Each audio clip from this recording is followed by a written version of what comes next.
mattina non mi manca niente, abbraccio a Gabrieli, se dormo un po' pochino, non sapere problemi, non sapere chi sti scemi. Adreano, I think we have a Mauro Icardi situation here on the Calcio guys with Adriano Donardo and Nicolas Di Giovanni. Gianni's just missing today. Johnny is missing. It's I think he told us last week that he wasn't going to be here, but I forget. Yeah. But I think it's a Mauro Icardi situation. He just didn't want to show up. Yeah, he's got a bit of Icardi syndrome today and throughout since we've been doing this show. So apparently Spalletti says Icardi's starting, so we'll see. He also did say Icardi is better than CR7 and more Messi. valuable than Messi and Ronaldo. So we'll see what happens over there. Yesterday was April Fool's. It was April Fool's. But I think he said it today. Yeah, I think he's a day late. Yeah, exactly. Fool's on him then. Exactly.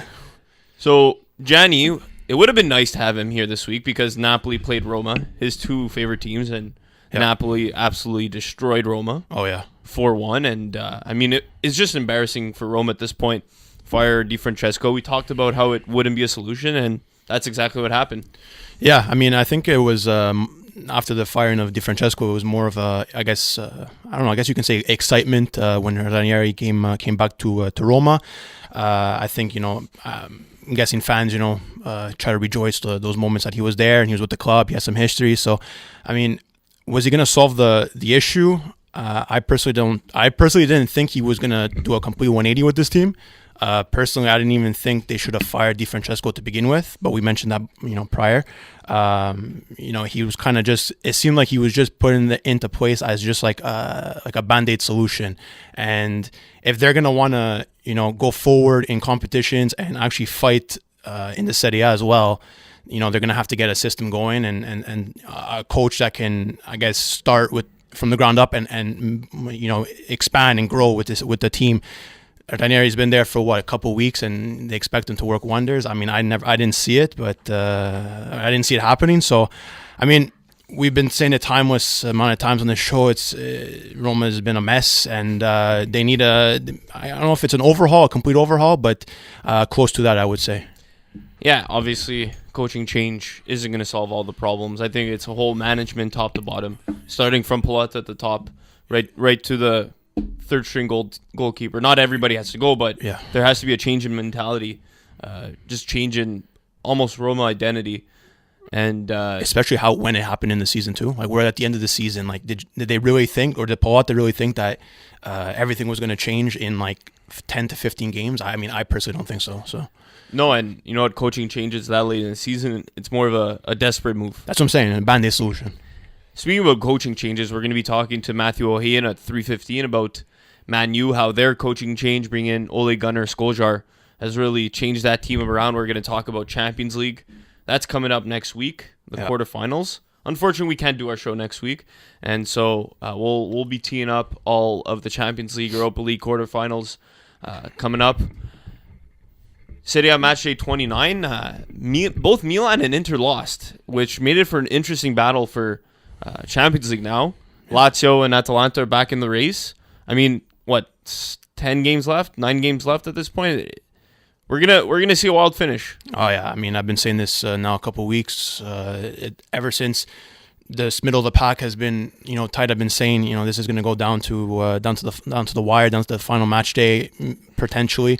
With this middle of the pack race for Europe and Champions League and Europa League respectively.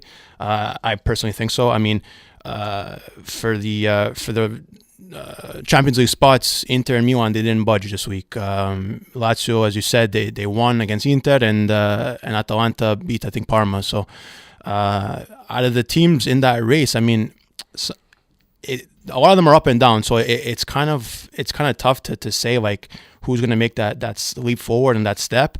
Some of these teams not too convincing on every weekend, but I mean Atalanta. I mean they've been time and time again they've been proving that they could get the job done, and they could get the job done against good teams, and I think they can push into Europe. I mean they've done it in the past, and I think they can do it again. But the teams ahead of them, they really got to stay consistent in this last 9 games of the season. So Lazio and Atalanta, heading into this week's match day 30, they were both 3 points behind Milan. Lazio does have that game in hand. Yeah, crucial game in hand. Oh yeah, especially against Udinese. That's a game they have to win. especially it's going to be at home. So I think that goes next Wednesday. The 10th, I think it is. It's the next 10th, Wednesday. But Atalanta, I mean, we constantly talk about them, how good they are, but I don't think we've realized they're going to be they're pushing for a Champions League spot right now. We've been talking about a Europa League spot for this team over and over. Champions League is a real possibility, and with the way Inter's been playing, with the way even Lazio's been playing, they've been really up and down. You could see Atalanta doing well. I mean, Duvan Zapata had another monster weekend. 2 goals? 2 goals, yeah. He's up to 20, I believe now. Or, yeah. So, I mean, yeah, no, you say it right. Atalanta's been scary, as we said, this whole season pretty much, and even in the past years. So, it wouldn't surprise me. To me, I don't think they're going to get into Champions League. I mean, it's possible, as you said. There's only 3 points back of the Milan teams, and they're right there with Lazio as well. But it's consistency. Now it's the last stretch of the season. You need to be consistent. You need to execute. You need to finish. You need to take your chances, and you need to get all the points you can. And if they can do that, and the other teams around them can do that too, it's going to be one hell of a finish. And what a start! De Frel inside the opening minute.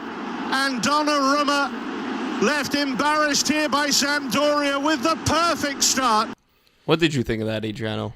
Donnarumma passed right into De Frel's feet. Yeah. Pretty much a game changer, 2 minutes in? Not even. 30 seconds in.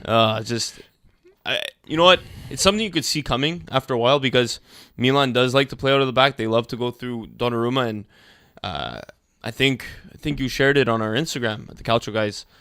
He has the best passing rate out of all goalkeepers in Italy, but if you press hard enough, he makes passes 80% of the time, but 2 out of 10 passes are going to be botched passes, and every so often, if you press hard enough, you're going to score off a turnover, and maybe it's the defenders that need to come back a bit more. I mean, what do you see there?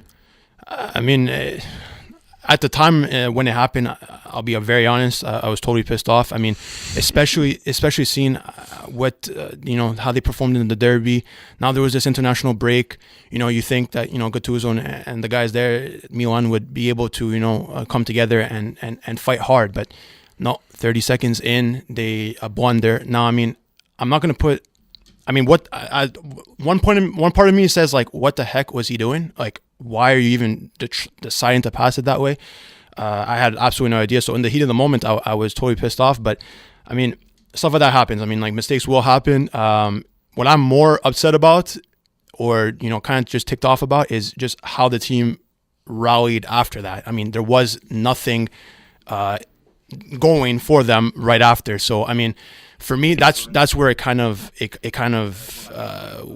was totally embarrassing and depressing, and frustrating as a fan, because we know that Donnarumma has a bit of a problem with his feet, and he has made an improvement over a year's time, as Nick said, as we posted on our Instagram there. But he's went from like one of the last goalkeepers in passes completion percentage to number 1. So I mean, he has made a leap forward. Stuff like that will happen. It's very unfortunate that it happened that much, but the team had 90 more minutes and some to do something, and they did absolutely nothing, and they only decided to kind of press later in the second half. So for me, I'm not going to put the whole blame on Donnarumma. Stuff like that does happen.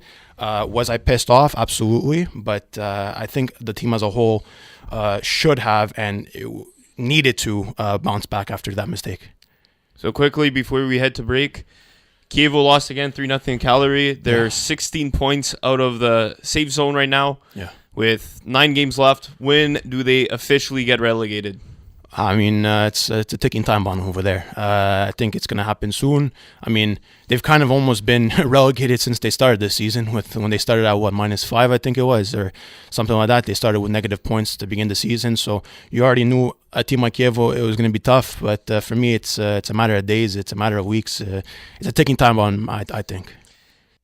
Welcome back to the Calcio guys on CJO 6090. So it's been a while since we've seen Serie A drama, and we finally got to see something this week in the least expected game that you'd see drama in, Bologna-Sassuolo. Adreano, I'll just have you take a listen to this. Nice shape on it, and it's in! It is in! And Bologna in the 96th minute through Mattia Destro. So Destro scored the game winner for Bologna, pulling them out of the relegation zone for now. And since they fired Inzaghi, I mean, Mihajlovic has come in and he's just really changed the culture of that team. Yeah, no, I mean, absolutely. Mihajlovic, he's got Serie A experience. I think, I don't know, just he's got the locker room, I think it is. I don't know if it's that or if it's, what he's doing in practice, but I mean, he's got some sort of magical touch, I guess you can say, and I guess that Inzaghi didn't have. So you saw when Inzaghi was there, I mean, the team looked at times pathetic. Like, it was really, a snooze fest, or it was, sad to see them just go out there and play, and fans were angry, and I mean, rightfully so. I mean, you don't want to go down to Serie B, obviously, and with the performances that they were doing under people, I mean, I love people, but he wasn't cutting it at Bologna, and Mihajlovic comes in and he changes things around, and I guess it's the mentality that he brings, and that magical touch, I guess you can say, and it's paying off. I mean, they had what a game against Sassuolo. I mean, Sassuolo is no easy team, I would say. They're pretty tricky at times, but I was watching that game, and it was a fantastic way for Bologna to end that with Destro. I mean, coming on, I think in the 93rd, and he scored in the 96th. 3 minutes, and talk about super sub, man, that was a super sub. So, kudos to him. Also a funny fact, he apparently when he was celebrating, he got injured. I don't know if you saw that. He was celebrating so hard that he got injured. So you can see the passion, you can see the team just united, and it's a good feeling, I guess. In Bologna, they come out of that relegation drop zone at the moment, as of now. But if they can continue like this, I think they can survive. So another team that actually is battling that relegation and fired a coach, Udinese. They fired Davide Nicola and brought in Igor Tudor to coach them again. And they looked really good on the weekend. And they came away with the win. It was 2-0 versus, I'm blanking on the name. Was it Parma? No. No, that was Atalanta, Parma. It was Udinese, no. Genoa.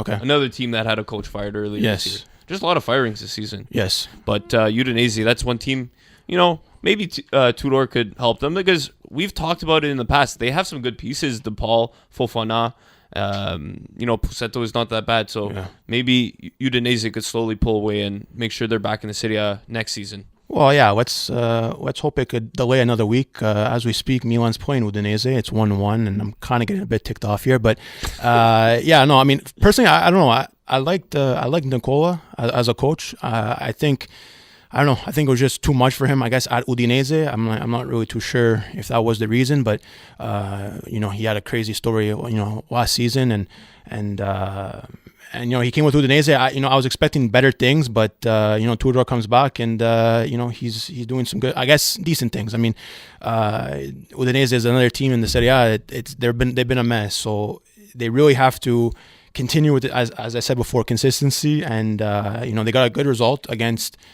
an average team, I guess you can say, in Genoa, that's been performing pretty well themselves. So I think if they can continue on that path, they can obviously do well. I think they'll survive. I mean, I don't see them going down, but it's funny because it's those teams there that are at the bottom of the pack, I guess you can say, but they're not going to get relegated per se, so they're kind of just chilling, I guess you can say, in that middle or the bottom end of the table, and it's just uninspiring football that we see. But I think that they can obviously stay up in Serie A.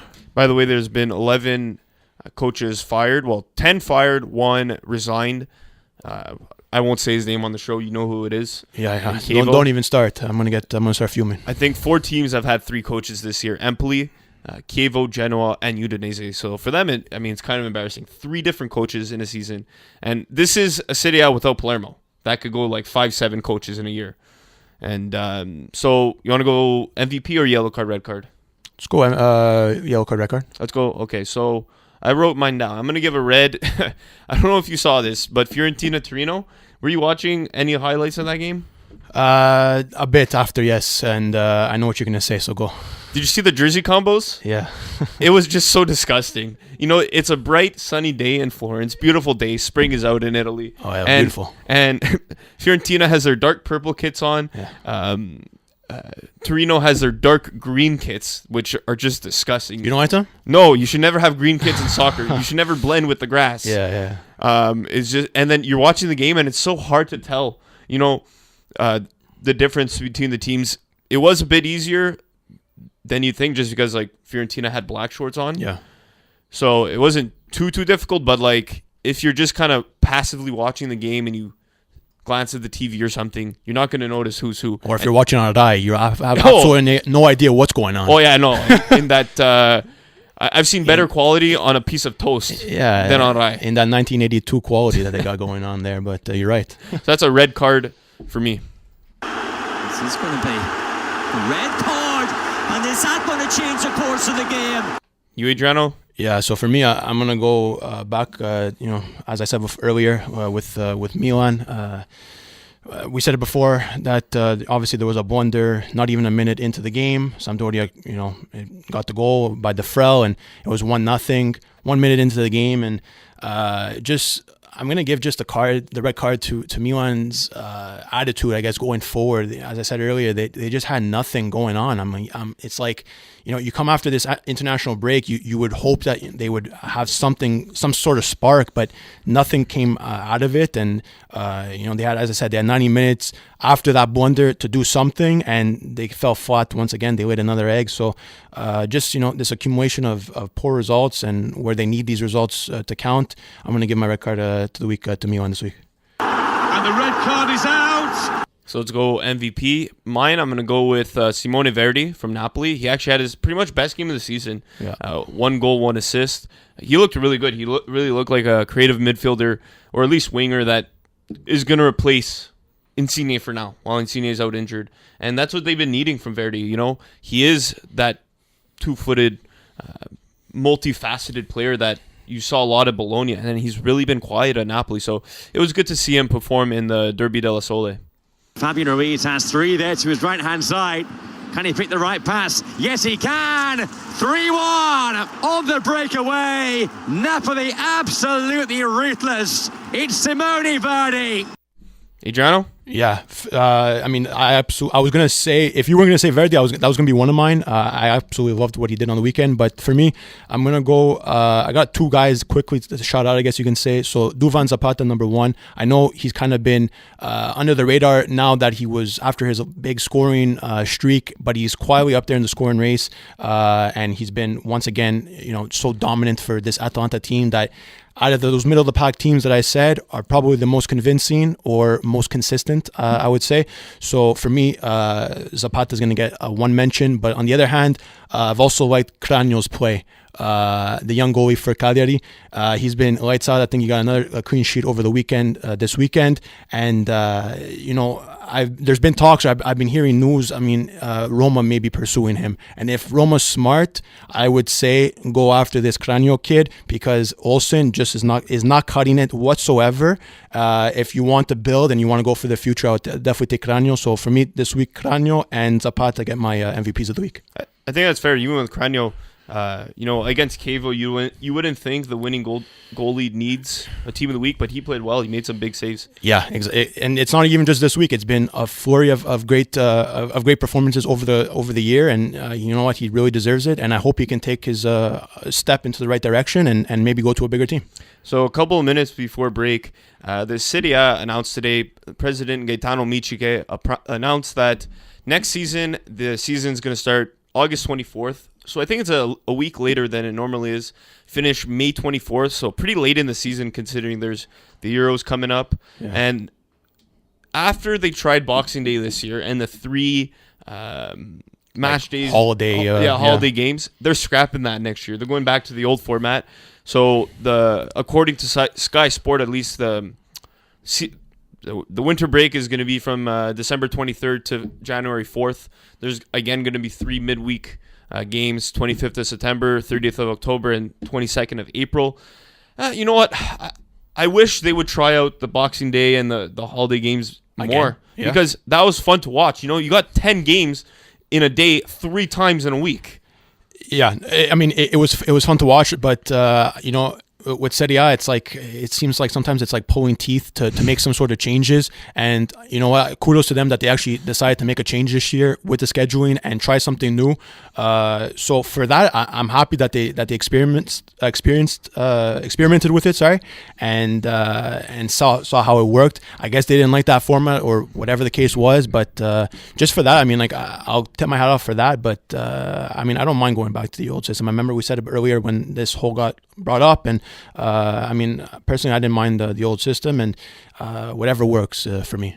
Well, I hope they're going to go back to the old system of scheduling when there's no games on a Friday and a Monday. You know, it was really like 2 games on a Saturday, 6 games Sunday 9 a.m. or 3 p.m. in Italy. Yeah. And now it's like 2-3 games at Sunday 9 a.m. and it's not the same. It's more spread out, which you see it as a good thing. There's soccer every day. Yeah. But then you like when it's all these games at once. You know, you're just flipping channels. You're watching La Drossa, the goal, just seeing all these goals happen at once. And it's something we're always going to talk about, right? Scheduling. It's where you'll see that in any sport, and Serie A is no different. Coming up next on our schedule, we're going to talk about Champions League quarterfinals, Europa League, Serie A Match Day 30, Serie A Match Day 31. Just a lot of soccer coming up here on the Calcio Guys on CJO 1690. Welcome back to the Calcio Guys on CJO 1690. Adreano is just watching Milan Udinese. Yes, sir. Is it 1-1? A game that Milan should win. But again, we said it before, Udinese is playing different with under Igor Tudor. Yeah. But moving back to Europe, you know, Champions League quarterfinals coming up next week. The first games are on Tuesday at 3, and then second legs wrap up the week after on the 17th. So, like we talked about with Matt O'Hayan, it's a bracket this year, so at least from the quarterfinals. So Tottenham, Man City, Ajax, Juventus on one side, Liverpool, Porto, Man U, Barcelona on the other side. You know, let's go match by match. Let's give our predictions. Okay, you're gonna have to list them off again to me, one by one. So Tottenham, Man City. So Tottenham, Man City. I mean, I think like Matt said, City should take that one easily. I didn't know Tottenham was so off form and all that, but I would say, regardless of that, City should take that.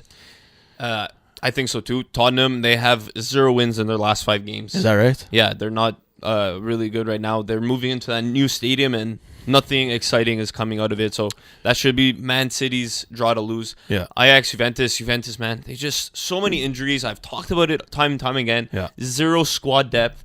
You know, the team that they're bringing with them today to Cagliari, it looks like a preseason roster. It looks like an International Champions Cup team.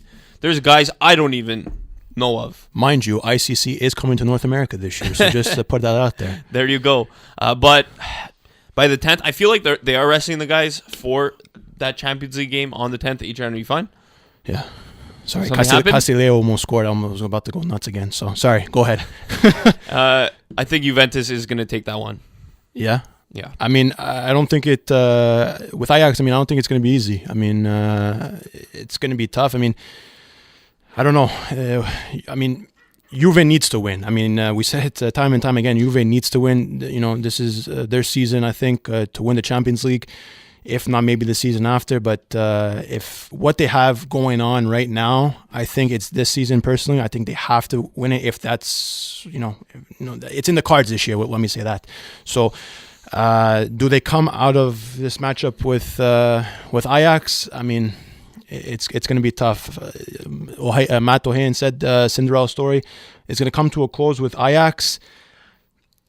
I don't know. I kind of want there's a part of me where wants to say maybe Ajax can maybe pull that off, but I think Juve's experience and Mr. Champions League that they have on their side with Ronaldo, I think is going to be the clincher, and I'll say Juve, but I don't think it's going to be easy. Liverpool, Porto is no pushover. Neither is Liverpool. This could be an interesting matchup, although I'm sure there are a lot of people who are already putting Liverpool into a semifinal draw. Yeah, I mean, I would probably agree with them. As they're. I mean, we don't watch much Premier League, but you know that Liverpool, they're a well-coached team. They got a lot of, a lot of depth. They got a lot of balance. They're a good team.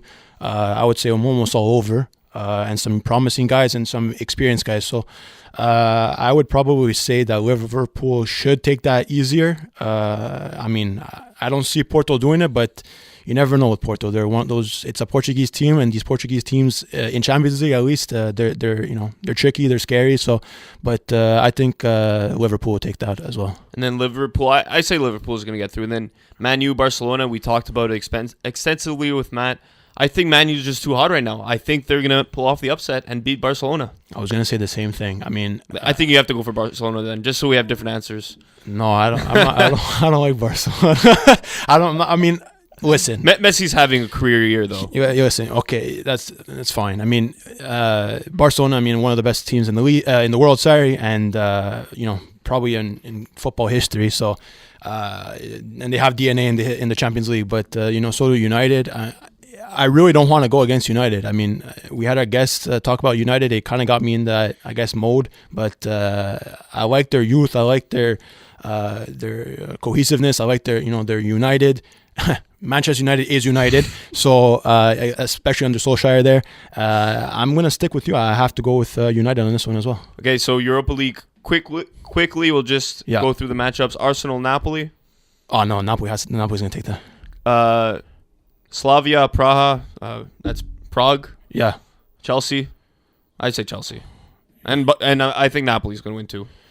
Yeah, Napoli should. I mean, they have to. The other one, Chelsea. I mean, I don't really know the other team, so I'm going to go Chelsea. Benfica, Eintracht. I think Eintracht's going to win that. I'll go with Benfica. And then Villarreal, Valencia. Let's go Valencia. Nice Spanish matchup there. I'll go opposite. I'll go Villarreal. So those games are next week. I guess, like we said, unfortunately, no show next week. Hopefully, we'll be back in 2 weeks to talk about the second legs of those or tee up those second legs. Serie A, there's 2 match days coming up this week. Match day 30 is underway. Today. Yeah, it's today and tomorrow. 5 games tomorrow at 3 p.m., which I like. And then the last 2 games are on Thursday. Yeah.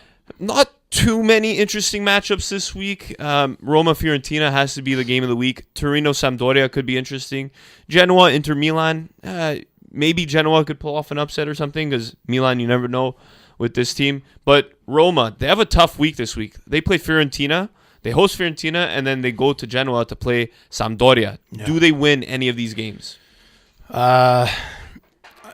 Personally, I mean, the way they've been going, I'm gonna say no. Well, I don't think they'll lose both games. I think they'll get a point in both games. Personally, I see a tie in both of those games, if not a win for either Samp or Fiorentina in one of these matchups. But I mean, they're just not convincing me, man.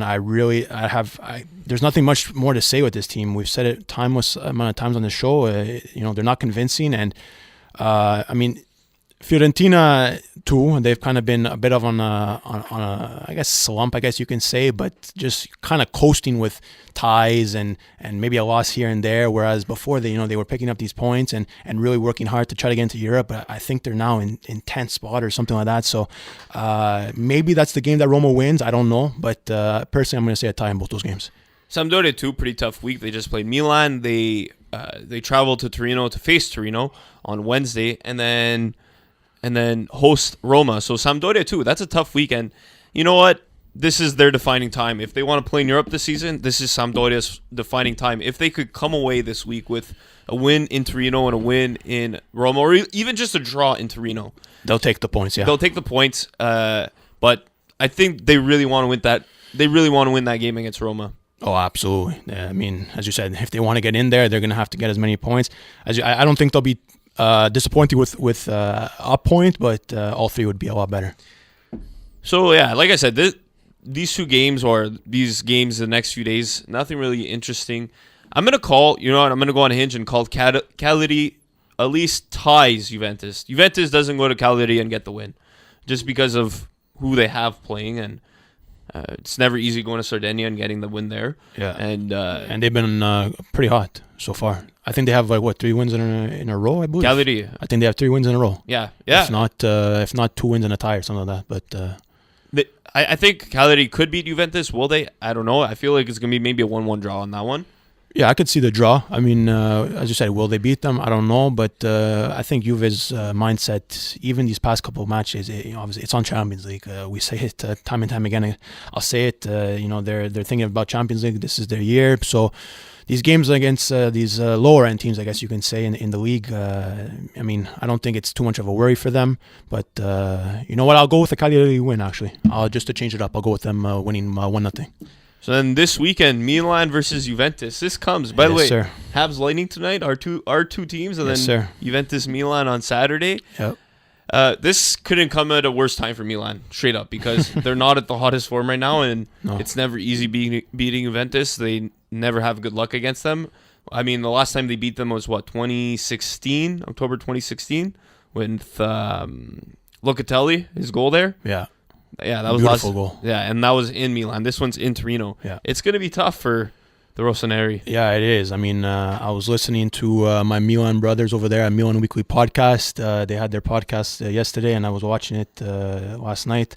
And they were saying the way Milan's playing now, I mean, going to Torino, it's going to be a tough match. And if they can somehow wake up and now. Oh deal! If they can somehow wake up and turn this page and string some sort of cohesiveness, I think they could give it to Juve, but it has to start soon because right now they're still tied with Udinese. It's pretty much the end of the game, and this is another game they should have won. So I mean, Juve is no easy team, but I don't know. It's gonna be tough. So. I mean, hopefully they could get some sort of result. They need all the points they can get, and I'm hoping for the best. Inter Milan Atalanta on Sunday. This is a game, what was it? I think Atalanta won last time out in Bergamo. I believe so. They took points. I believe so. But don't quote us, but I believe so. Yeah, I'm pretty sure they took points, Atalanta. At least, I think this time they're going to go to Milan, and I don't know. I think they're going to catch them... Sleeping? Yeah, catch them sleeping, and I think Atalanta is going to come away with a win on Sunday, and then they play Bologna this Thursday, so this could be a 2-win week for Atalanta, and I feel like it's going to be like that. I would agree. I mean, Inter, another team, soap opera, especially now with this Icardi situation. Coming back, not coming back, and what happened? They just tied 1-1. I don't understand. Anyways, yeah. Live reaction from Adreano. Nah, I'm pissed off, man. I understand this team, but anyways, soap opera at Inter, and I think Atalanta's form is going to trump that. So I'm gonna go Atalanta win in that one. It's like there's a couple of good games this weekend. I think the Samp Torino game, that's going to be it's that game, right? Well, that's this week. Yeah, I'm talking about the weekend. So Serie A match day 21. So Samp Torino. 31. Torino plays Parma on Sunday.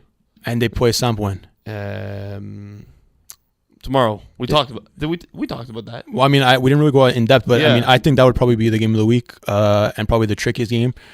Two teams that are, I guess you can say, on form. And who have been performing. They're tied at points right now. Exactly, and they've been performing a bit over their maybe expectations. So, for me, I think that's going to be one of the games of the week, if not the game of the week. And I mean, I don't see any of these teams coming out to win because they're so even across the board, I would say. So I would say a big draw on that one, but it wouldn't shock me if one of these teams pull away. By the way, now that Milan just tied, they have 52 points. 7 points separates 4th and 9th, 8 between 3rd and 9th. So this, even though pretty much the 1st and 2nd spot is pretty much confirmed between Juventus and Napoli, it's going to be a race to the finish from 3rd through 9th. Any team could make Champions League. Any team could make Europa League. Make Europa League. Any team could fall out of it. It's true. We posted it on our Instagram at the Calcio Guys, and even on our Twitter at the Calcio Guys, that it's going to be a race to the finish. Anyways, thanks for listening this week. We'll be back in 2 weeks. Yeah, just check out our Instagram, our YouTube, our Twitter, our Facebook at the Calcio Guys on all platforms, and continue supporting. Thanks for listening. Ciao.